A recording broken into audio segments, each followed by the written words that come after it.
Next हमारे पास आ जाती हैं क्रोमोप्रोटीन्स।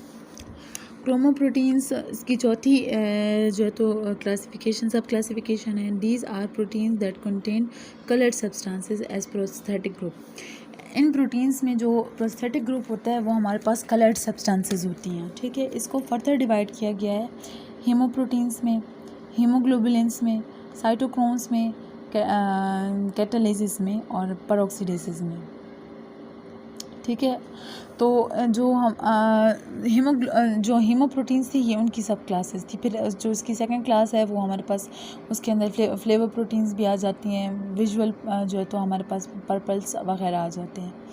अब हीमोप्रोटीन्स में क्या है कि all haemoproteins are chromoproteins which carry haem as a prosthetic group, जिनके अंदर हीम ग्रुप जो है तो प्रोस्थेटिक ग्रुप होता है, which is red coloured pigment found in these protein, जो कि रेड कलर का पिगमेंट होता है इन प्रोटीन्स के साथ पाए जाते हैं। इसकी सबसे पहली एग्जांपल हीमोग्लोबिन आ गई है, respiratory protein found in red blood cells है। इसके बाद साइटोक्रोम्स आ गए हैं, these are mitochondrial enzyme in the respiratory chain, electron transport chain के अंदर आप लोगों ने पढ़ा था cytochrome A, cytochrome B, cytochrome BC1, इस तरह के कैटालिसिस जो है तो एंजाइम्स हैं। This is the enzyme that decompose hydrogen peroxide and water and oxygen, hydrogen peroxide to water and oxygen, hydrogen peroxide की ब्रेकेज करता है to form water and oxygen, ठीक है। तो कैटालिसिस ऐसे एंजाइम होते हैं कि जो इसको डिटॉक्सिफाई करने के लिए यूज़ होते हैं। जो H2O2 है ये हमारे लिए टॉक्सिक होता है, तो इसको डिग्रेड करने के लिए जो है तो यूज़ किया जाता है catalysis. Peroxidases is an oxidative enzyme, ये भी ऑक्सीडेटिव एंजाइम ऑक्सीडेशन करते हैं हमारे पास।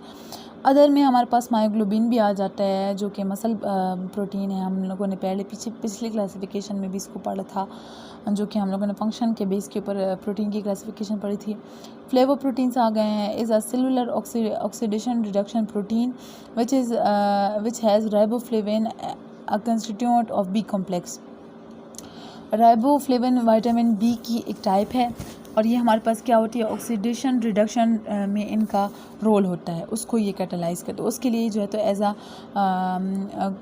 को एंजाइम आप कह दें या इस किस्म का रोल इनका होता है हमारी बॉडी में। Vitamin as its prosthetic group, उनके ये प्रोस्थेटिक ग्रुप होते हैं। This is yellow in colour, और ये मोस्टली क्या होते हैं, flavour proteins yellow in colour होते हैं। विजुअल पर्पल में हमारे पास क्या आ जाता है, is a protein of the retina in which the prosthetic group is carotenoid pigment which is purple in colour.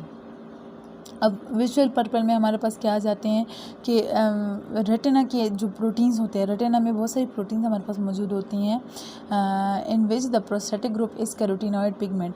जो कैरोटिनॉइड पिगमेंट होता है वो हमारे पास इसका प्रोस्थेटिक ग्रुप होता है। कैरोटिनॉइड कैरोटीन से निकला है। कैरोटीन आप लोग जानते हैं कि जो गाजर वगैरह होते हैं इनके अंदर पाया जाता है रेड कलर की सब्सटेंसेस में। तो कैरोटीन जितने भी कैरोटिनॉइड्स हैं उनका विजुअल उसमें साइकिल में एक बहुत अहम रोल होता है। तो कैरोटिनॉइड पिगमेंट्स होते हैं, ऐसे पिगमेंट्स होते हैं कि जो कैरोटीन के डेरिवेटिव्स होते हैं, जो कैरोटीन से बने होते हैं। तो ऐसे पिगमेंट्स जो होते हैं उनके प्रोस्थेटिक ग्रुप होते हैं, प्रोटीन के साथ बाइंड करते हैं, which is purple in colour, और इनका जो कलर होता है वो पर्पल होता है इस केस में। बाकी केसेस में कोई सा भी कलर हो सकता है, लेकिन जो ये वाला केस है इसमें इनका पर्पल कलर होगा। नेक्स्ट हमारे पास आ गया फॉस्फो प्रोटीन्स के। फॉस्फो प्रोटीन्स को हम देखें उसमें क्या होता है, फिफ्थ क्लास है। These are the proteins with phosphoric acid as organic phosphate but not the phosphate containing substance such as nucleic acid and phospholipids. इनके अंदर जो हमारे पास प्रोस्थेटिक ग्रुप होता है वो फॉस्फोरिक एसिड होता है, ठीक है। एज ऑर्गेनिक फॉस्फेट होता है but not the phosphate containing substance, मगर जो है तो जिस तरह के फॉस्फेट कंटेनिंग सब्सटेंस इसमें नहीं होती। मतलब कि फॉस्फेट कंटेनिंग सब्सटेंसेस को हम फॉस्फोलिपिड्स का प्रोस्थेटिक ग्रुप्स फॉस्फोप्रोटीन्स का प्रोस्थेटिक ग्रुप नहीं कह सकते, क्योंकि वो नहीं इसके अंदर आते। जैसे कि न्यूक्लिक एसिड हो गया, जितने भी न्यूक्लिक एसिड है उनके अंदर हमारे पास फॉस्फेट ग्रुप होता है। लेकिन वो जो है तो हमारे पास फॉस्फोप्रोटीन्स का हिस्सा नहीं होते, उनका प्रोस्थेटिक ग्रुप नहीं होते। इस तरह फॉस्फोलिपिड्स वगैरह भी जो है तो इसमें शामिल नहीं होते। फॉस्फोलिपिड कभी भी फॉस्फोप्रोटीन के अंदर मौजूद नहीं होगा, बल्कि कोई और फॉस्फोरिक एसिड की ऑर्गेनिक फॉर्म जो है तो फॉस्फोप्रोटीन्स के अंदर मौजूद होते हैं। Casein and ovovitellin are the two important groups of phosphoproteins found in milk and egg yolk। ठीक है, दोनों मिल्क में और एग यॉग में पाए जाते हैं रिस्पेक्टिवली। कैसेन जो होता है ये हमारे पास मिल्क में पाया जाता है, और वो वाइटिलिन जो है तो हमारे पास एग्स में पाए जाते हैं।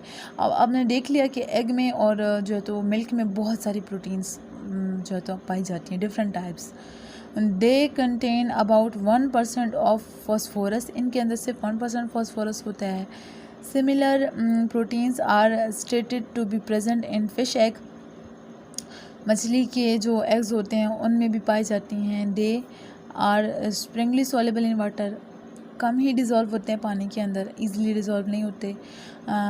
एंड वेरी डाइल्यूट एसिड, और डाइल्यूट एसिड के अंदर भी इन कोल्ड, जबकि ठंडे हों तो मतलब जब ठंडे हो तो इजीली डिज़ोल्व नहीं होते, but readily soluble with very dilute alkalis, बल्कि जब डाइल्यूट एल्कलीज आते हैं तो फिर ये बहुत अच्छी तरह डिज़ोल्व होते हैं। ठीक है, कोल्ड टेम्परेचर का ये मतलब है कि अगर इनको हीट किया जाए तो फिर ये डिज़ोल्व हो जाते हैं वाटर के अंदर भी और डाइल्यूट एसिड्स के अंदर भी, लेकिन कोल्ड टेम्परेचर पर डिज़ोल्व नहीं होते। The phosphoric acid which is esterified through the OH group of serine and threonine is liberated from the organic combination by warming with NaOH। कहते हैं कि जो फॉस्फोरिक एसिड का OH ग्रुप है वो बाइंड करता है हमेशा सीरीन के हाइड्रोक्सिल के साथ और थ्रियोनिन के हाइड्रोक्सिल के साथ, क्योंकि ये दोनों हाइड्रोक्सिलेटेड अमाइनो एसिड्स हैं तो इनके साथ बाइंड करता है। तो अब इसके को लिबरेट करने के लिए अगर हम इसके अंदर क्या कर दें, सोडियम हाइड्रोक्साइड डाल दें और उसको हीटिंग करें तो उससे ये एलिमिनेट हो सकते हैं। And can only be detected by ammonium molybdate, जो है तो इसके साथ ये डिटेक्ट हो जाते हैं, क्योंकि इन्हें अमोनियम मोलिब्डेट डालने से क्या होगा कि इनके अंदर कोई ख़ास ऐसा फ़िज़िकल चेंज आएगा जिसकी वजह से हम डिटेक्ट कर लेंगे कि इनके अंदर हमारे पास फॉस्फोरिक एसिड था कि नहीं था, कि जो एस्टरीफाइड हो चुका था सीरीन और थ्रियोनिन के साथ, तो जो है तो उसके अंदर फिर हम ये वाला एजेंट डाल देते हैं। तो उससे या तो कलर चेंज की वजह से पता चलता है, या पीबीटी की वजह से पता चलता है, या कोई और सा भी फैक्टर हो सकता है जिसकी वजह से पता चले, लेकिन इसी टाइप के कुछ फैक्टर्स होते हैं जिनकी वजह से इनकी डिटेक्शन हो जाती है। नेक्स्ट हमारे पास लाइपोप्रोटीन्स आ गए हैं। लाइपोप्रोटीन्स जो है तो ऐसे प्रोटीन्स हैं जिनके अंदर लिपिड जो है तो वो एज अ प्रोस्थेटिक ग्रुप होता है। The lipoproteins are formed in the combination with lipids as their prosthetic group. ठीक है, तो वो लिपिड इनका प्रोस्थेटिक ग्रुप होता है। इसकी फर्दर डिटेल यहाँ पे नहीं दी गई। मेटलोप्रोटीन्स हमारे पास आ गया। Metalloproteins as their name indicate they contain a metal ion, इनके अंदर मेटल आयन होता है। एज देयर प्रोस्थेटिक ग्रुप, जो कि इनका प्रोस्थेटिक ग्रुप होता है। Several enzymes which contain metallic elements such as iron, cobalt, manganese, zinc, copper and magnesium etcetera. बहुत सारे, अब इसकी एग्जांपल में हमारे पास प्रोटीन की एग्जांपल में हमारे पास एंजाइम आ गए हैं। ऐसे एंजाइम के जिनके जो प्रोस्थेटिक ग्रुप हैं वो मेटेलिक होते हैं। ठीक है, तो उसमें जो एंजाइम उनके जो मेटल आयन उनके प्रोस्थेटिक ग्रुप होते हैं उनके नेम्स को यहाँ पे जिक्र कर दिया गया है। एग्जांपल में हमारे पास फेरेटिन आ गया, कंटेन आयरन। फेरेटिन के अंदर आयरन जो है तो प्रोस्थेटिक ग्रुप होता है। Carbonic anhydrase contain zinc, carbonic anhydrase जो एंजाइम है इसके अंदर जिंक जो है तो प्रोस्थेटिक ग्रुप होता है। एंड सिरोप्लाज्मिन ये जो है तो कंटेन कॉपर। सिरोप्लाज्मिन जो है तो ये हमारे पास एक प्रोटीन है जिसके अंदर कॉपर प्रोस्थेटिक ग्रुप होता है। अगर ये प्रोस्थेटिक ग्रुप लगेंगे तभी ये अपना फंक्शन करेंगे, अदरवाइज ये फंक्शन नहीं कर सकते। नेक्स्ट हमारे पास आ जाते हैं derived proteins. This class of proteins include those protein product formed from the simple and the conjugated proteins। ठीक है, जो बनते हैं या तो सिंपल प्रोटीन से या कॉन्जुगेटेड प्रोटीन से। This is not well defined class of proteins. Well defined नहीं है, मतलब इसकी डेफिनेशन अच्छे से एग्जिस्ट नहीं करती, बहुत suitable definition. These are produced by various physical and chemical factors that are divided into two major groups, और इनको दो major groups में तकसीम किया गया है। केमिकल और फिज़िकल फैक्टर कोई सा भी हो सकता है। फिज़िकल फैक्टर में हमारे पास रेडिएशन आ सकते हैं, एक्स रेज, अल्ट्रावायलेट रेज, और इसी तरह के जो जितनी भी रेडिएशंस होती हैं उनका असर इनके ऊपर आ सकता है। केमिकल फोर्स में कोई सा भी एंजाइम का एक्शन इनके ऊपर आ सकता है, या कोई और जो है तो एसिडिक बेसिक एनवायरनमेंट का एक्शन आ सकता है। अब इसकी जो फर्दर दो ग्रुप्स हैं उसमें हमारे पास पहला ग्रुप आता है primary derive proteins. Primary derive proteins में क्या होते हैं, डीनेचर और कोगुलेटेड प्रोटीन्स। ये क्या होती हैं, सारी की सारी हमारे पास डीनेचर्ड प्रोटीन्स होती हैं और कोगुलेटेड, क्योंकि जो प्रोटीन डीनेचर हो वही कोगुलेटेड होती है ना, तो इसलिए डीनेचर और कोगुलेटेड प्रोटीन्स होते हैं primary derive proteins and placed in this group. ठीक है, उनको इस ग्रुप में आर प्लेस्ड किया जाता है। Their molecular weight is same as the native protein. Native protein की तरह इनका मॉलिक्यूलर वेट सेम होता है। जिस तरह एक नॉर्मल प्रोटीन होता है उसी तरह इनका भी मॉलिक्यूलर वेट उतना ही होता है, घटता नहीं है। इट मीन्स कि अमाइनो एसिड इनको स्किप नहीं करते, अमाइनो एसिड इनको लीव नहीं कर रहे, बल्कि अमाइनो एसिड उतने ही रहेंगे, लेकिन सिर्फ और सिर्फ स्ट्रक्चर चेंज हो जाएगा। और स्ट्रक्चर का चेंज जो है तो वो इंटरमोलिकुलर फोर्सेस के चेंज आने की वजह से होता है। ठीक है, जिसकी वजह से वो प्रोटीन डीनेचर होता है। But they differ in solubility, मगर इनकी सॉलिबिलिटी जो है तो डिफ़र होती है, इनसॉल्युबल होते हैं, क्योंकि कोगुलेटेड फॉर्म जो होती है वो सॉल्युबल नहीं होती। Precipitated and crystallization, different solubility, precipitation and crystallization. इनकी सॉलिबिलिटी, इनकी क्रिस्टलाइजेशन और इनकी जो प्रेसिपिटेशन होती है वो नेटिव प्रोटीन से डिफरेंट होती है। हीटिंग की वजह से, या एक्स रेज की वजह से, या फिर यूवी रेज की वजह से, विगोरस शेकिंग की वजह से भी हमारे पास ये बनती हैं। एसिड या एल्कली की वजह से भी, डीनेचरेशन की वजह से बनती हैं। And give rise to primary derive protein, उनकी वजह से ये बनती हैं। There is an intramolecular rearrangement leading to the change in their properties.